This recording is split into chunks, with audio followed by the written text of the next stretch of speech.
Hey there, this is Steve with Good Guys to Great Men. Thanks for watching today. I've been telling a story recently about a guy I'll call Brian. Not his real name, but he could be one of any number of men that I've worked with who have achieved something that he's achieved, something he never thought he would achieve. And that's getting to the point to where he's turning his wife down for sex, right? Who would have ever thought that that would happen? I know I didn't think I'd ever get to a point to where I would be turning down sex. After all, sex for most of us as we're growing up is one of the most defining moments. A woman who's willing to have sex with us and touch us and give us affection and attention and approval is one of the best ways we can fill up our cup of feeling like we're worthy, like we're good enough. But with guys like Brian and guys like me, as we get to a certain point, we start to understand there's a different way to look at sex and sexuality, a different way to look at a woman's body and what she can give us as opposed to what we can give her.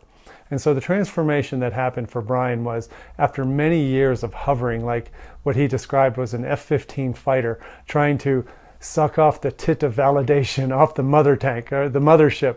He called his wife the air tanker of validation after he began seeing more clearly that he was always bugging and poking and prodding and complaining and whining and begging, just like we do when we're in that mode where we think that we have to get sex and affection from her in order for us to feel like we're full men, like we're whole. And what Brian realized wasn't just the intellectual knowledge that he had to let go of those feelings and he had to stop bugging her and stop hovering and stop trying to fly up and fill up his tank. Of course that was unattractive. He knew that, but just knowing that isn't enough for a man to cause a transformation in how he sees himself. A man has to get very clear about his own value. He has to be unapologetic about the fact that he is a romantic, caring, sensitive man who enjoys affection and adoration and he enjoys touch. That he might have even cried at the movie Old Yeller or any other time he sees old couples holding hands in the park, and that he finds that stuff just really cool. That non-sexual stuff that we tend to hide behind, we tend to not admit that vulnerable, mushy side that we have, and we try to replace it with physical affection or sex. We try to just go for the home run and go complete the mission of getting sex. And what a guy like Brian had to do was understand that he could live in a sensual body. He could live as a passionate man, that he was certainly worthy and valuable enough, and that he was attractive enough, and he was worth being sensual without having sex. He was able to give passion, give attention, give affection, give adoration to everybody, not just his wife.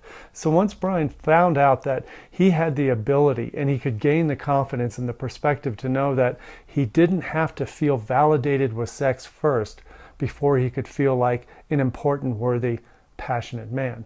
It's quite the opposite. And so what Brian learned was how to become a worthy, valuable, passionate man with everybody. It doesn't matter if it's with his family, his sister, his kids, the cashier at the Burger King. It doesn't matter. That when you start living a whole life as you really are, a passionate life, a meaningful life, and start giving to others from a place of vulnerability and total transparency, when you become that man, everything changes for you. So in Brian's story, he started doing that. He did it not as a game to attract Emily's approval, right? He didn't do it trying to trick her into liking him. He did it because he decided he liked himself. And this is the process I take men through, is that the process of discovery that I am whole. I am not half a man. My marriage is not 50-50. I am 100%. And when you learn to live 100% in your skin of passion and value and worthiness, and you give that to other people instead of seeking to get it filled up in you all the time, acting as if you're already full because you are already full, that's when the game changes.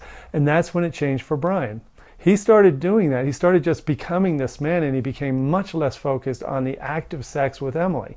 And she got the feeling of it, and she started seeing how he was changing. And she wasn't immediately attracted to it. She was immediately threatened by it because she thought the only possible reason a man could have this change in attitude and energy and be so generous, the only way a guy could do that was if he was sleeping with somebody else. That's what she thought, that a guy couldn't just do that. Well, I'm telling you, a guy can just do that. Once you can get that feeling of mojo to where you don't have to get things from other people before you give.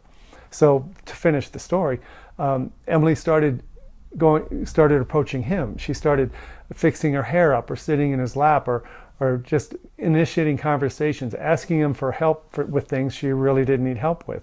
And he started to see that she was coming on to him. She even got a little suspicious, like I said, and checking his phone, wondering why he's so cool now. And so that's how it happened for Brian. He realized that he could have all the affection and passion and sex that he wants if he just decides to be that man and give it instead of seeking to get it all the time. And when he stopped pressuring Emily, when he stopped making her feel like she was responsible for his sense of manhood and worthiness, as soon as he stopped that and became clear that he could be that without her, that's when she got interested again. And so this is how you can do it. You can read books and watch videos on what to do, but what I just described there is a complex transformation. It's very personalized depending on who you are, what your baggage is, what your wife's history is, what your relationship history is. And this is what I do for men. I mentor them through this process. I take your actual situation that you're going through, and we look also into your childhood, and we look into your past relationship habits.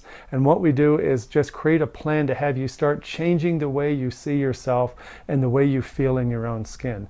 That is the key to changing everything in your relationship and everything in your life for that matter.